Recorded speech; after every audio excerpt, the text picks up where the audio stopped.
where history is full of instances where religious leaders shaped the trajectories of nations and societies.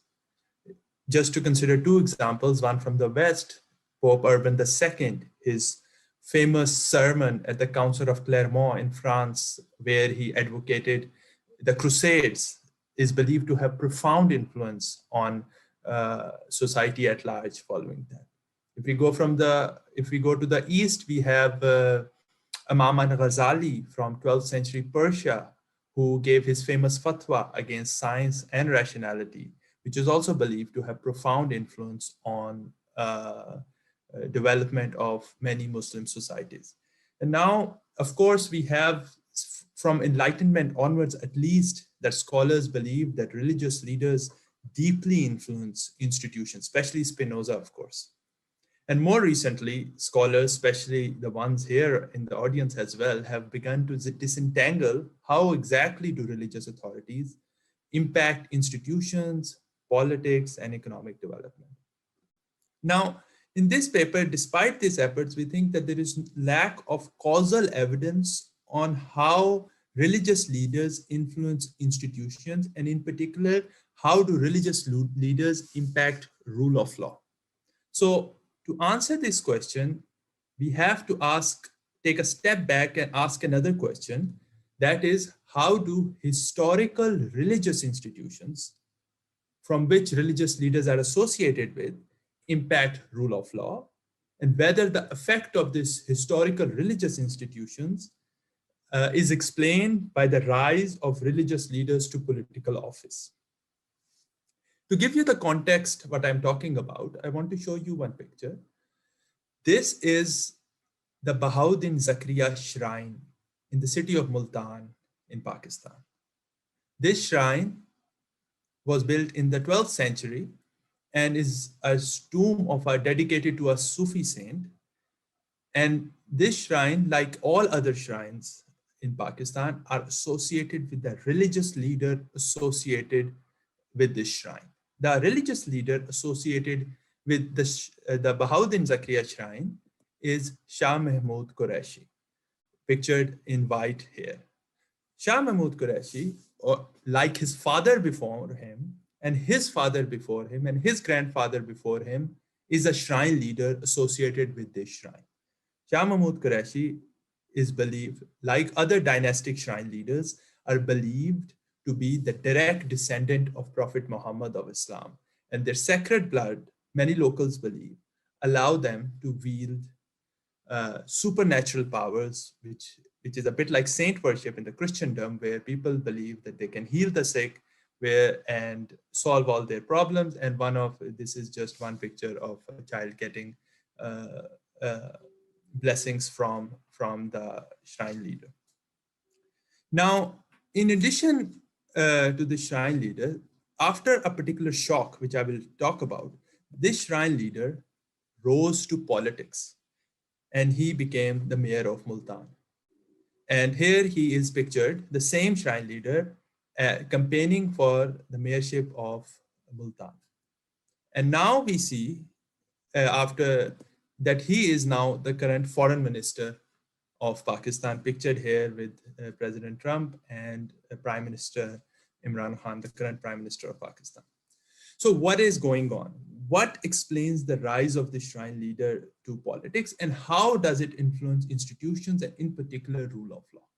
To give this, I want to present you the main story of our paper and how we conceive political equilibrium in Pakistan. So we conceive the political equilibrium of Pakistan as follows.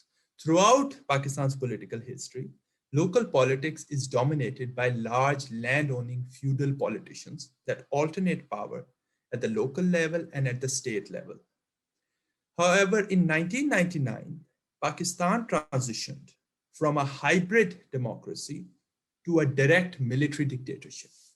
And this greatly disrupted the balance of power of these traditional feudal elites.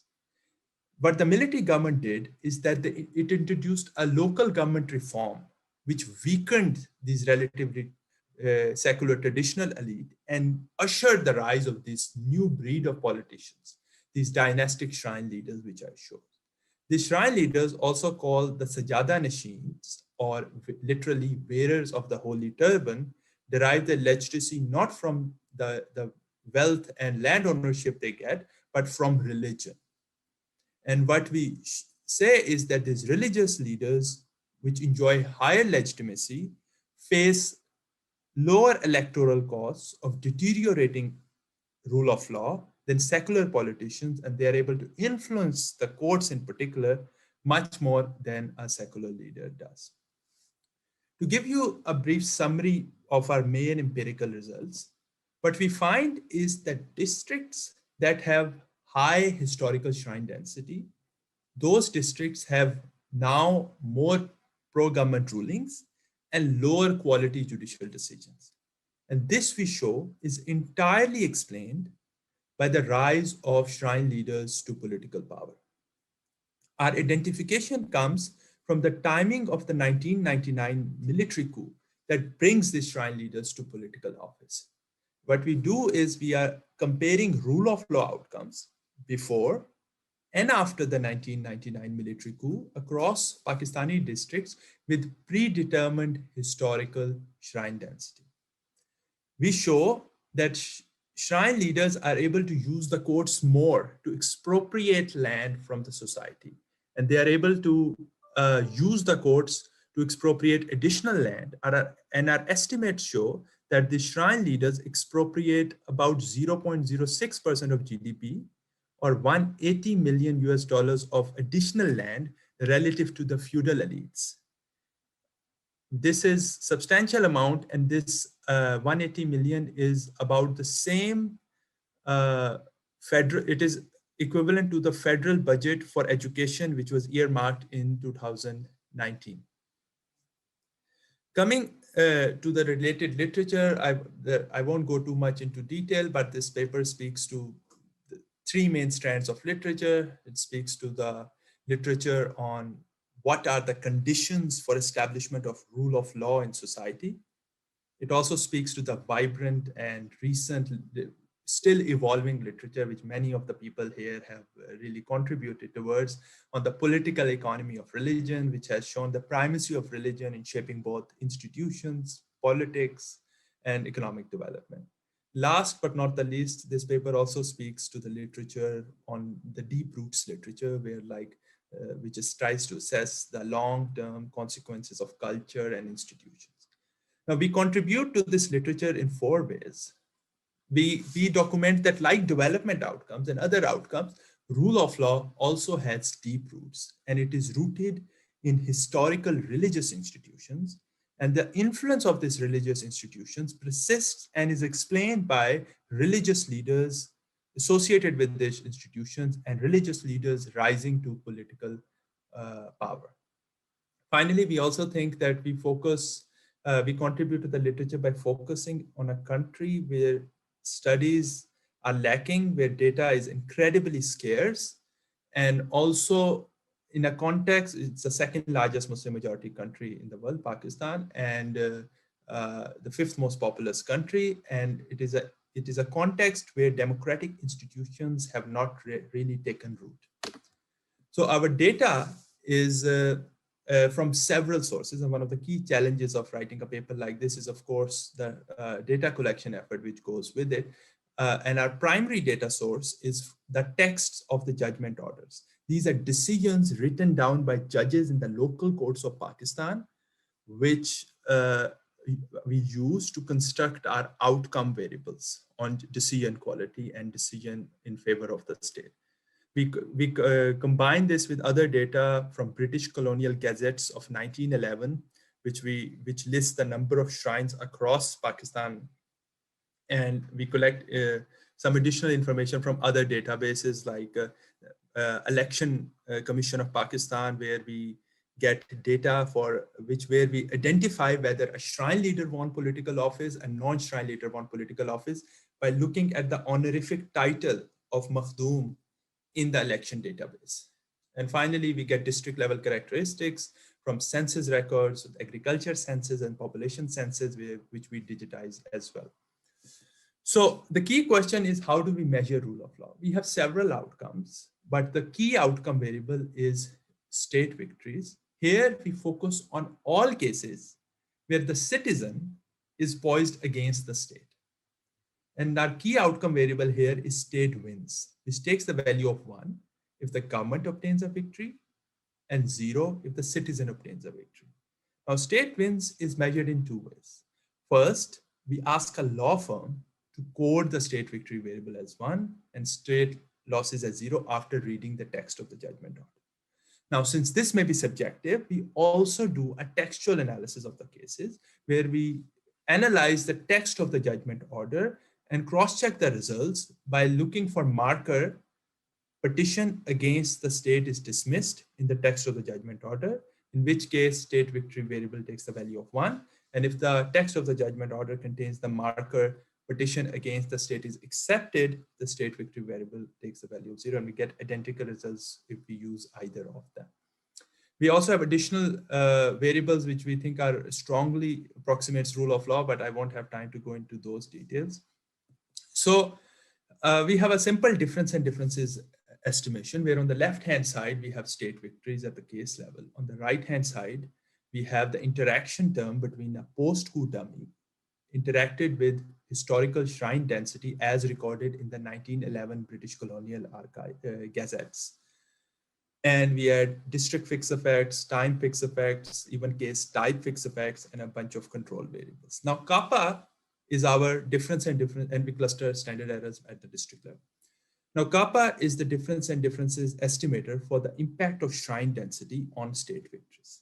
For us to causally interpret kappa, you need some identifying assumptions which you have to satisfy, which is for any difference and differences estimation. Now, we cannot, so one of course is the parallel trends assumption, which we cannot directly test, but we can show is that areas where there are no shrines and areas where there are shrines, they seem to follow a common trend, at least before the military coup.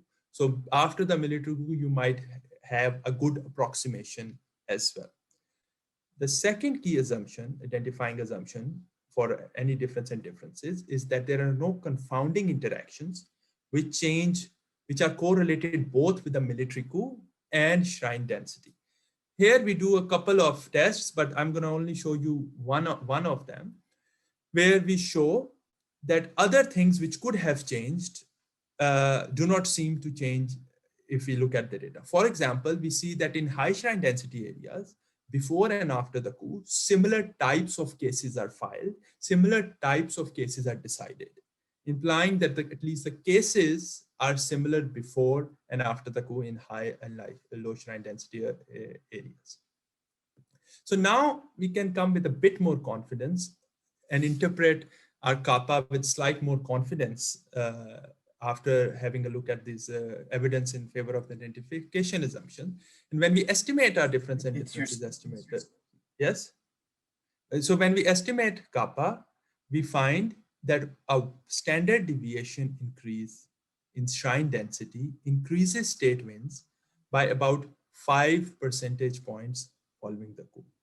So this is substantial. So this is about 10% increase over the sample mean, because the mean of dependent variable is about 50%.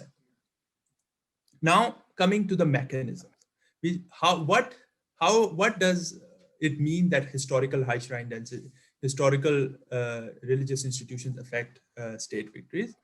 Is the effect of historical shrine density explained by the rise of religious leaders to political power?